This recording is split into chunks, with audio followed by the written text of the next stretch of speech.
ازيكم يا شباب؟ كل سنة وانتم طيبين. طبعا كل يوم نسمع على عروض لعيبة الأهلي، عروض لمحمد عبد المنعم والشناوي وبيرسيتاو. طبعا حمدي فتحي خلاص، حمدي فتحي يعني خلاص راح السعودية خلاص.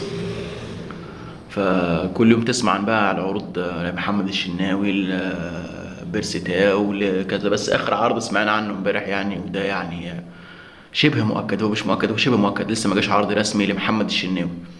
طبعا انتوا عارفين اي عرض او اي لاعب مصري يجيله عرض من الخليج ما يقدرش يمسك نفسه قدام العروض اللي بتيجي يعني. زي ما انتوا سامعين يعني، واحد بياخد مثلا 10 مليون جنيه هنا في مصر، محمد الشناوي مثلا بياخد 11 12 مليون جنيه. لما يجيله مثلا عرض ب 2 مليون دولار، 60 70 مليون جنيه في السنة، يعني شغل 5 6 سنين في سنة واحدة يعني. مش أكيد يعني هتفكر بدل المرة ألف يعني. حتى لو أنت يعني ابن النادي الأهلي وكده، أي حد هيفكر يا جماعة، مش محمد الشناوي بس. محمد الشناوي عنده 35 سنة، ادى للنادي الأهلي كتير، بقاله 5 سنين يعني في مستوى يعني ما شاء الله عليه من 2018. مستوى عالمي يعني، مستوى عالي. وياما يعني ما نقدرش ننكر ان محمد الشناوي ادى كل اللي عنده للاهلي.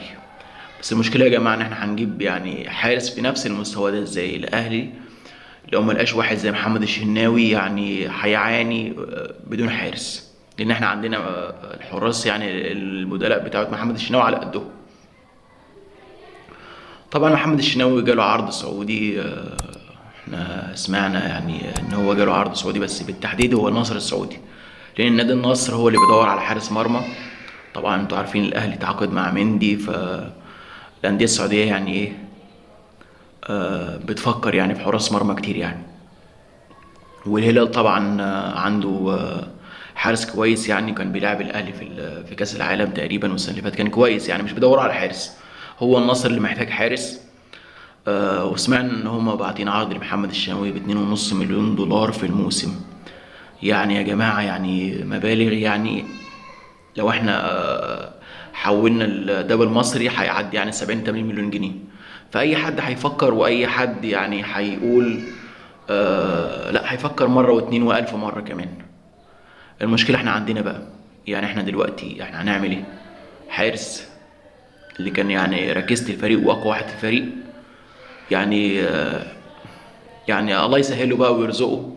بس الاهلي لازم يكون عنده حارس، حتى لو محمد الشناوي مش مشي. حتى لو محمد الشناوي مش مشي، لازم الايه، لازم الاهلي يكون عنده حارس كويس. عشان كده يعني حرام. وطبعا محمد عبد المنعم برضو بنسمع عن عروض بس لسه ما فيش برضو حاجه مؤكده. بس يعني هو الاقرب للرحيل دلوقتي الشناوي، لان كل يوم الشناوي، كل يوم الشناوي، كل يوم الشناوي. يا ريت بقى تعملوا لايك واشتراك في القناه. مع السلامه.